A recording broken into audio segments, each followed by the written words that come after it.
Ser mãe solteira significa sempre estar atenta a tudo, principalmente quando se tem um filho adolescente em casa.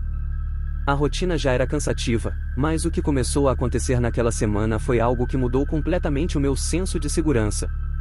Era tarde da noite, eu tinha acabado de desligar a televisão e estava indo para o quarto quando ouvi um som baixo vindo da porta da frente, como uma batida suave. No início, pensei que tinha imaginado, mas o som se repetiu, com um intervalo entre as batidas. Olhei pelo olho mágico, mas não vi ninguém. Sem abrir a porta perguntei quem estava ali, mas a resposta foi o silêncio absoluto. Depois de alguns minutos, decidi que era só minha mente pregando peças e voltei para o quarto. Os dias seguintes começaram a me deixar cada vez mais inquieta. Às vezes, ouvia um leve toque na janela da sala enquanto lavava louça ou sentia como se algo passasse perto da casa, um vulto, mas nunca via nada. Na terceira noite, eu estava na cozinha quando senti aquele calafrio que vem sem motivo aparente, como se alguém estivesse me observando.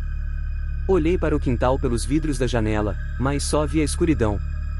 Meu filho, Lucas, de 15 anos, tentou me tranquilizar, dizendo que eram só os ventos fortes daquela época do ano.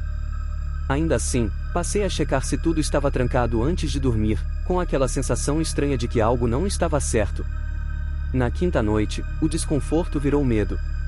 Lucas e eu estávamos assistindo televisão quando ele olhou para a janela da sala e se assustou. "Mãe, tem alguém lá fora", ele disse, quase sem mexer os lábios. Meu coração disparou. Desliguei a luz da sala imediatamente e puxei Lucas para perto de mim. Olhamos para a janela, mas não vimos nada. Depois de alguns minutos em silêncio, tomei coragem e abri uma fresta da cortina. Não havia ninguém ali, mas o portão lateral estava aberto. Aquilo não fazia sentido, e eu tinha certeza de que o havia fechado antes. Chamei a polícia, mas, quando chegaram, não encontraram nenhum sinal de invasão, apenas pegadas que pareciam vir do quintal. Aquele foi o momento em que percebi que aquilo não era coincidência. Tinha algo errado, alguém estava rondando nossa casa. As noites seguintes foram ainda piores. Lucas começou a reclamar que não conseguia dormir, pois ouvia sons de passos perto das janelas do quarto. Eu mesmo ouvi coisas estranhas, como batidas na porta dos fundos que não duravam muito tempo.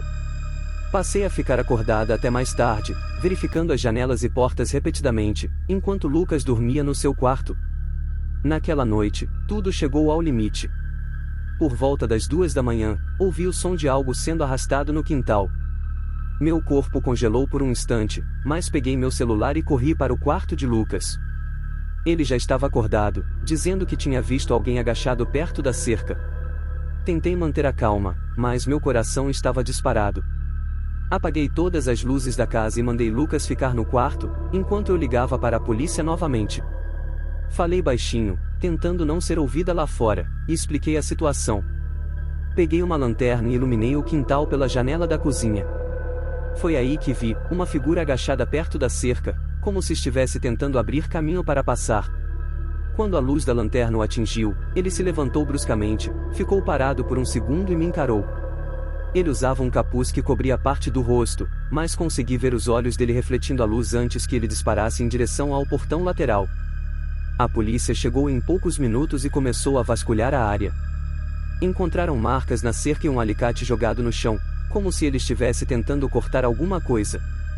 Também acharam pegadas espalhadas pelo jardim, algumas recentes e outras mais antigas, indicando que ele vinha rondando a casa há algum tempo. Os policiais ficaram sérios enquanto analisavam o local. Um deles se aproximou e disse: "É melhor vocês ficarem fora de casa por uns dias, só por precaução." As palavras dele me fizeram sentir um frio na espinha. Lucas e eu decidimos ir para a casa da minha irmã naquela mesma noite. Mesmo longe de casa, o medo não nos deixava em paz. A cena daquele homem parado no quintal e o que ele poderia ter feito ainda passava pela minha cabeça como um filme. A polícia nos atualizou depois, mas não havia muito o que dizer, o homem não foi encontrado, e não conseguiram determinar o que ele realmente queria. As marcas e pegadas eram provas de que aquilo não era paranoia, mas as intenções dele continuavam um mistério. O pior era saber que ele nos observava há dias, planejando algo que, felizmente, não teve a chance de completar. Até hoje, me pergunto o que poderia ter acontecido se eu não tivesse notado a movimentação ou se Lucas não tivesse visto aquele homem pela janela. O medo de nunca saber o que ele realmente queria é quase tão perturbador quanto os momentos que vivemos naquela semana. Desde então, redobrei a segurança da casa, mas a sensação de estar sendo observada nunca desapareceu completamente. Aprendi que, às vezes, o maior terror está naquilo que não conseguimos explicar, e naquela semana, ele estava bem ao lado da nossa casa.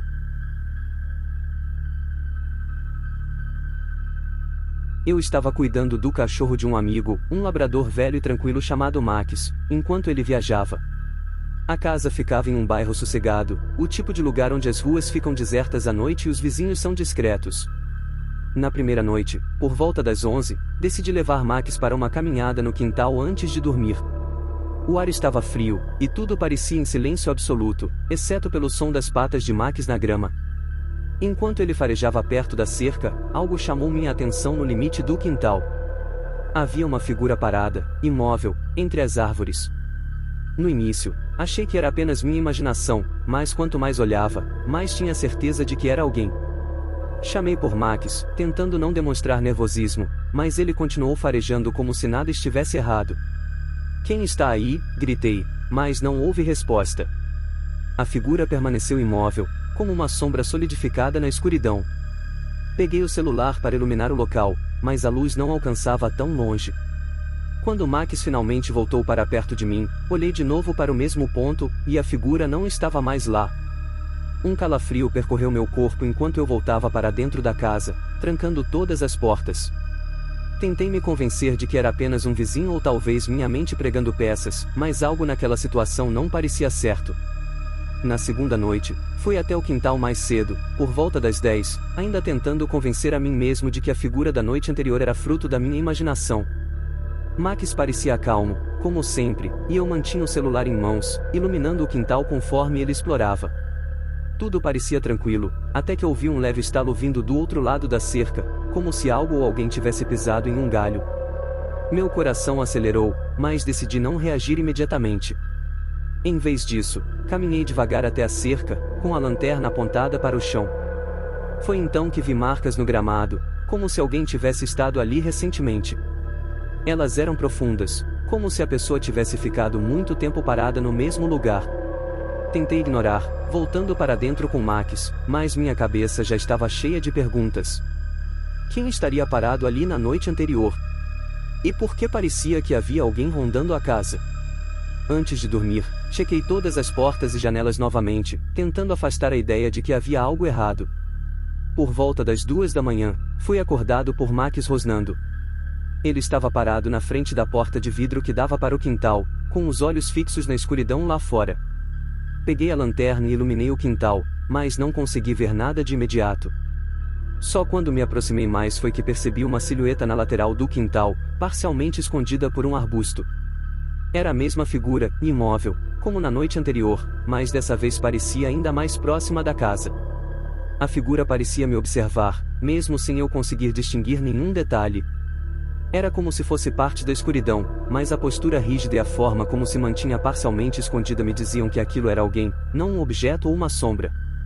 Meu primeiro impulso foi abrir a porta e confrontar quem quer que fosse, mas algo me segurou. Max continuava rosnando, os pelos do pescoço eriçados, e aquilo só aumentava a minha tensão. Decidi gritar: "Você precisa ir embora!" Já chamei a polícia. Mas, como na noite anterior, não houve resposta. A figura permaneceu imóvel por mais alguns segundos, até que, lentamente, deu um passo para trás e desapareceu entre as árvores. A maneira como se moveu foi perturbadora, deliberada, como se quisesse ser vista e depois sumir de propósito. Passei o resto da noite em claro, trancado no quarto com Max, tentando ignorar os ruídos ocasionais que vinham do lado de fora. Quando amanheceu, decidi explorar o quintal. Encontrei galhos quebrados e marcas na terra que pareciam ser de passos. Algumas estavam frescas, como se alguém tivesse estado ali durante a madrugada. Comecei a me perguntar se aquilo era algum tipo de brincadeira de mau gosto ou algo mais sério. À noite, tomei precauções extras, mantive todas as luzes externas acesas e deixei a televisão ligada para criar algum som na casa. Por volta das 11, Max começou a latir de repente, correndo para a mesma porta de vidro. Quando olhei para fora, não vi nada de imediato, mas aquela sensação de estar sendo observado me tomou novamente. O medo já não parecia ser só uma reação, era quase como uma certeza de que havia algo errado. Na noite seguinte, as coisas chegaram ao limite. Por volta da meia-noite, ouvi um som claro vindo do quintal, como se algo pesado tivesse caído. Max estava agitado, latindo incessantemente, e corria até a porta de vidro com a lanterna em mãos. Quando iluminei o quintal, meu corpo congelou. A figura estava de pé, bem no meio do gramado, mais perto da casa do que nunca. Dessa vez, não havia dúvida, era alguém. A postura era rígida, mas a forma como a cabeça estava inclinada para o lado, quase como se estivesse analisando a casa, era perturbadora. Tentei gritar novamente, dizendo que a polícia estava a caminho, mas, em vez de fugir como antes, a figura deu um passo para frente, como se quisesse me testar. Foi o suficiente para me fazer recuar. Antes que eu pudesse reagir, Max começou a avançar em direção à porta, rosnando como nunca antes, pronto para enfrentar o intruso. Peguei o telefone e liguei para a polícia, explicando a situação com a voz trêmula. Enquanto eu falava, a figura finalmente se moveu, mas não de forma apressada. Lentamente, recuou até desaparecer na escuridão, como se tivesse planejado cada movimento. Quando os policiais chegaram, vasculharam o quintal e a área ao redor, mas tudo o que encontraram foram marcas de passos que pareciam ir e vir das árvores. Até hoje, não consigo esquecer a postura daquela figura e a sensação de que ela estava me estudando. Não sei o que queria ou por que escolheu aquela casa, mas sei que nunca mais consegui olhar para um quintal à noite sem sentir um calafrio.